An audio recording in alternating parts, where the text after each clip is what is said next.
तो घर मैंने शिकायत दी है उसके सुलंदर को और सुलंदर राम प्रसाद को। तो उसने मुझसे क्या कही है कि चली जा यहाँ से, जैसे तेरी लड़की के साथ में किया ऐसे तेरे साथ में कहूँगा। उसे फांसी लगानी चाहिए। आपकी ये मांग है कि उसको फांसी हाँ। भी होनी हाँ चाहिए? हाँ, जब मेरे संग में सुना यार तो उसे फांसी लगानी मिलनी चाहिए। चाहिए। जय भीम साथियों, मैं रुखसाना दलित टाइम से। आज हम जुड़े हैं अलीगढ़ के एक परिवार के साथ जो दिल्ली गुहार लेकर आए अपनी बेटी को इंसाफ दिलाने के लिए। आइए जानते हैं क्या है पूरा मामला।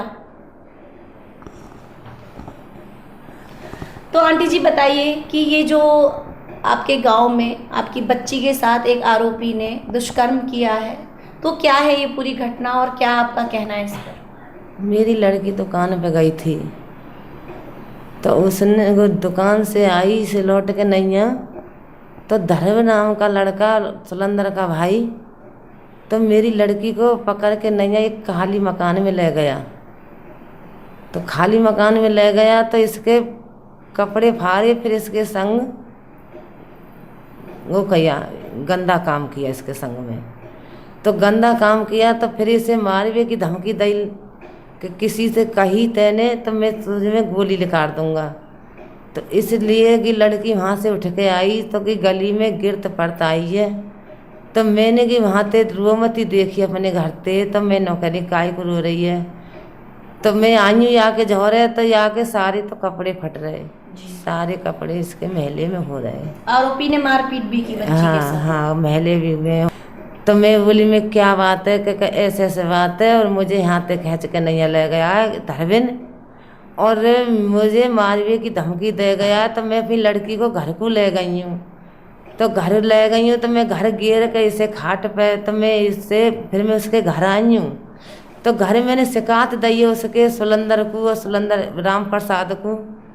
तो उसने मुझसे क्या कही है कि चली जा यहाँ से, जैसे तेरी लड़की के साथ में किया ऐसे तेरे साथ में कहूँगा। तो मारवे की धमकी मुझे भी दी उसने, सुलंदर ने, राम प्रसाद ने और गजेंद्र, बिजुआ, भूपेंद्र, इनने मारवे की धमकी दी मुझे बहुत। तो मैं वहाँ से रोमती आई हूँ। तो मेरे आदमी भट्टा पे रहते हैं, बैल बुग्गी से भरतक को करते हैं, ईंट गेरे भराई करते बुग्गी थे। तो मैंने मुझ पे फ़ोन ऑन तो हता नहीं है, उस समय फ़ोन कर देती है। पड़ोसी के बात है, मैंने फ़ोन करा अपने आदमी पे ऐसे ऐसे बात है। तो मेरा आदमी आया, तो मेरे आदमी को धमकी गी देनी कि बहन, तो मेरे आदमी को गी धमकी दे रही उसने। मतलब और जो आरोपी है वो आपको धमकी दे रहे हैं, गाली शब्द कह रहे हैं, और साथ में आपके साथ आगे भी ऐसे कुछ करने के लिए करने के भी लिए अभी धमकी मेरी लड़की को भी दे रहे हैं वहाँ। अब मैं दिल्ली आई हूँ, मुझे आज 8वां दिन आए। तो अब मेरी लड़की के वहाँ से फ़ोन आ रहे हैं कि मम्मी वहाँ से तू आ जा, हमें ऐसे ऐसे हमें गाली गलौच दे रहे हैं, और आ जाएगी तो वहाँ से रामवीर की घरवाली, तो उसमें गोली निकालनी है हमें। अभी धमकी मेरे बच्चे को वहाँ से दे रहे हैं, विकट धमकी दे रहे हैं। तो आप दिल्ली आई हैं यहाँ पर प्रशासन से, व्यवस्था से गुहार लगाने। हाँ, तो वहाँ आपके परिवार को पीछे धमकी दी जा रही है? परिवार मेरी धमकी दे रहे हैं, और मेरे साथ कोई संग नहीं दे रहा है, उसकी संग दे रहे हैं, उसकी धमकी में ही रह रहे हैं सारा काम। मैं बताऊँ तो मतलब एक तरह से खुली गुंडागर्दी वो लोग कर रहे हैं? हाँ, गुंडागर्दी कर रहे हैं। अब रोज क्या करते हैं वो जो आरोपी है? वो सुलंदर नाम का व्यक्ति है, सुलंदर हथ का प्रधान में, उसकी घरवाली बीना कुमारी, बीना देवी। अच्छा, तो वो उनका परिवार प्रधान के पद पे है? हाँ, मतलब प्रधान के राजनीति से संबंध रखता है? हाँ, प्रधान के पद पे है। बाप हथ का उसका राम प्रसाद सरकार से रिटायरमेंट भये, बिजली के बातें। हाँ, तो हमारे संग में ऐसा को कर रहा का, हमें इतनी धमकी दे रहे हैं, और हमने वो कंप्लेंट करी उसके बाद नाम थे। तो हम थाने तो गए नहीं है, हम तहसील गए, हम खैर तहसील गए थे। खैर तहसील थे हमने को करी, हमने कंप्लेंट हाँ दी। तो हमें वहाँ से हमें वो ले गई, पुलिस ले गई हमें वहाँ को थाने। तो पुलिस ने आरोपी को नहीं पकड़ा? तो आरोपी को उसने पकड़ा। तो हम कहते बयान तो कछु करते हैं, लिखते कछु, जितेंद्र दरोगा। अच्छा, तो आपका कहना ये है कि जो मामला हुआ है पूरा बच्ची के साथ हादसा हुआ है, जो इस तरह से बच्ची के साथ मारपीट करके दुष्कर्म किया गया है, तो पुलिस इस पर कोई कार्रवाई नहीं कर रही है, जो बताया जा रहा है वो नहीं मतलब दर्ज कर रही है ये? अच्छा। नहीं कर रही है, करी भी है। तो उसकी 15 दिन राख के वो लड़का हथका है, जो धरबिन हथका है, वो उसकी बेल गिर के उसकी जमानत कर दी, बरी कर दिया उससे जेल थे। मतलब आरोपी खुलेआम अभी घूम रहा है। हाँ। उसको मतलब आगे जेल नहीं भेजा गया। हाँ। तो ये बच्ची के पिता हैं जो बता रहे हैं कि मामला क्या है, पुलिस की क्या कार्रवाई है, इस पर आइए जानते हैं। हाँ जी, मैं बल्लमगढ़ था भट्टे पे ईंट डालता हूँ मैं। भट्टे में जो कच्ची ईंट होती हैं पत्ती हैं वो उसको अंदर भरी जाती हैं। और मैं वहाँ से आया तो मुझे सिलेंडर जो लड़का उसका भाई जो है सोफा नहर से लेने के लिए आया कि भाई तू फैसला कर ले, कुछ पैसे ले ले। मैंने कहा मेरी लड़की के साथ में ऐसे किया है तो मैं फैसला क्यों करूँ, मैं रिपोर्ट करूँगा जी। रिपोर्ट जब करने गए तो सीईओ के पास एप्लीकेशन दी थी हमने। सीईओ ने वहाँ से बच्चे बैठा के थाना पेशावा के लिए रेफ़र कर दिए। जब रेफ़र कर दिए तो बच्चे रिपोर्ट में लिखवाई थी कि ऐसे हुआ है हमारी लड़की के साथ में, तो कुछ लिखते हैं वो। मतलब जो आपने पुलिस से कंप्लेंट की है हाँ। उसमें उन्होंने रिपोर्ट वैसे दर्ज नहीं की जैसे आपने बताया? नहीं, ऐसे नहीं करी। कहते हैं कुछ, लिखते वो कुछ। हम पढ़े लिखे हैं नहीं जी, हम तो बिना पढ़े लिखे हैं। तो वहाँ से आए तो फिर पुलिस वाले आए थे कि थाने चलो दोबारा से और रिपोर्ट लिखाइए। जब रिपोर्ट लिखाई तो कहते हैं कुछ और लिखते हैं वो कुछ, और फिर उसके बाद कहते हैं कि फैसला कर लो जी, ले दे कि नहीं है। मतलब हमने कहा आपके पक्ष में कुछ बात नहीं कर रही हो और बल्कि आपको सलाह दे रही है कि आपको मशवरा। वो भूतपूर्व प्रधान है, वो भूतपूर्व प्रधान है जी। अच्छा। उसकी घरवाली, बड़े भाई सुरेंद्र की घरवाली जो है वो भूतपूर्व प्रधान है, विनीता देवी। और जी के उन्होंने कहा कि ले दे के फैसला कर लो। हमने कहा हम फैसला नहीं करते। तो दरोगा ने लिखते कहते हैं कुछ और लिखते हैं वो कुछ। दरोगा जी 3 लाख रुपए जितेंद्र दरोगा हैं, उन्होंने अपना पेट भर के 3 लाख रुपए लेके बोलते हैं कि हम प्लॉट लेंगे इससे ही। नहीं फैसला कर रहा तो उन्होंने धारा लगाई है, हल्की हल्की मारपीट की। तो मैं बताऊंगा जो धारा बन रही है उसके आधार पर मामला दर्ज नहीं किया गया है, बल्कि रिपोर्ट दर्ज नहीं की। ठीक है। तो आपका मतलब प्रशासन या पुलिस कोई कार्रवाई नहीं कर रही है? हमारी कोई कार्रवाई नहीं कर रही है पुलिस, और पैसे ले रही है उससे दूसरी पक्ष से, और हमारा कोई काम नहीं कर रही, ना हमारा कोई वो कर रही। 2 बार डॉक्टरी कराई, दोबारा डॉक्टरी कोर्ट से कराई हमने, जब तो हमारी डॉक्टरी हुई है। और डॉक्टरी भी वो भी कोई वैसी लगा दी है पिछली वो है का, जो लास्ट में जो डॉक्टरी हुई है वो नहीं लगाई उसने, दरोगा ने। कार्यवाही वहाँ का जो पुलिस प्रशासन है वो सही से कार्यवाही नहीं कर रहा, और आप तो नहीं कर रही जी, कोई कार्रवाई नहीं कर रही, हमारी कोई नहीं सुन रही।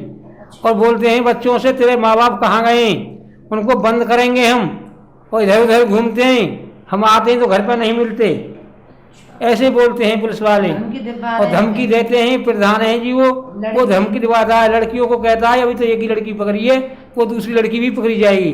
अच्छा, तो मतलब परिवार की जो और लड़कियां हैं उनको भी धमकी दी जा रही है कि उनके साथ भी वो दुष्कर्म जो आरोपी है उनका परिवार इस तरह मेरे बच्चे अवेर सवेरी नहीं निकलते इस वजह से, और कहते हैं कि अवेर सवेरी निकलोगे यही काम होगा इनके साथ में, और नहीं तो ये हम बोधे आदमी हैं जी, गरीब हैं, इसलिए वो जो इस बात को कहते हैं कि हम धमंगड़ पार्टी हम तो ऐसे ही करेंगे। और पुलिस कुछ नहीं कर रही इस मामले में। मतलब मामले को 3 महीने से ज्यादा हो चुके हैं और अब तक पुलिस की तरफ से कोई कार्रवाई सही से नहीं की गई है। और आप दिल्ली आने का क्या मकसद है, क्या मतलब? हम इसलिए आए, हम जब हमारी नहीं सुनाई कर रहे तो हम दिल्ली आकर नहीं, मैंने कही चलो न्यूज पे बोलते हैं। हम जंतर मंत्र पे आए थे जब ऐसे क्या है, और जी हमारा कोई नहीं सुन रहा, घूमते हैं, कहते हैं साले तुम्हारे पास क्या है, पैसे नहीं है तो साले घर बैठ जाओगे चुपचाप। तो आपकी न्याय व्यवस्था से क्या गुहारे दिल्ली आए हैं? हम तो न्याय मिलना चाहिए हमें, तो उसके लिए जो कि धमंगड़ पार्टी है, न्याय मिलना चाहिए हमारे लिए। आप क्या चाहते हैं? आरोपी को सजा मिलनी चाहिए, इसको सजा मिलनी चाहिए। हाँ जी, उस परिवार को सजा मिलनी चाहिए, पूरे परिवार को या सिर्फ आरोपी को? और प्रधानी उसकी चली जानी चाहिए। मुलजिम समझते सबे और मिलनी चाहिए सजा भी। पूरे क्या आप सजा मिलनी चाहिए उसे सबे उसके परिवार को, जो धरविन नाम का लड़का हत्या उसके सब परिवार को सजा मिलनी चाहिए जरूर। जैसे मैं गांव से निकाल दी हूँ, मेरी 3 लड़की घर रह गई हैं, उसको भी धमकी दिलवा रहे हैं पुलिस बुला के नहीं है। और इसमें न कह रहे हैं कि लड़की है, लड़की की माँ, लड़की के पापा जेल में बंद करेंगे, हमें किसी लिए बंद करेंगे, जो बंद करेंगे हम बंद भी हो जाएंगे।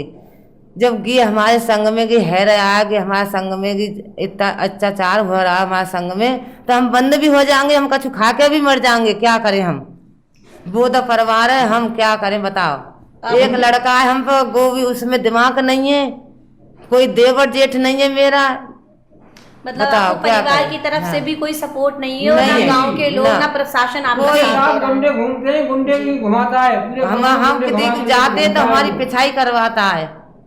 गुंडे लेके घूमता है वो, बताओ। सुबह शाम गुंडे लेके घूमता है, दारू पीता है जी, और वो इधर उधर ताली लेके घूमता है, ताली बजाता है। हाँ जी। तो जो आरोपी है और आरोपी का परिवार है वो गांव में एक कह सकते हैं कि पावरफुल लोग हैं और अपनी जो पावर का गलत इस्तेमाल करके लोगों के साथ इस तरह की चीजें वो करते रहते हैं। अभी जानते हैं हमारे साथ पीड़िता भी मौजूद है, पीड़िता का क्या कहना है, वो न्याय के लिए मात्र 13 साल की बच्ची दिल्ली आई है, उसका क्या कहना है, सुनते हैं जरा।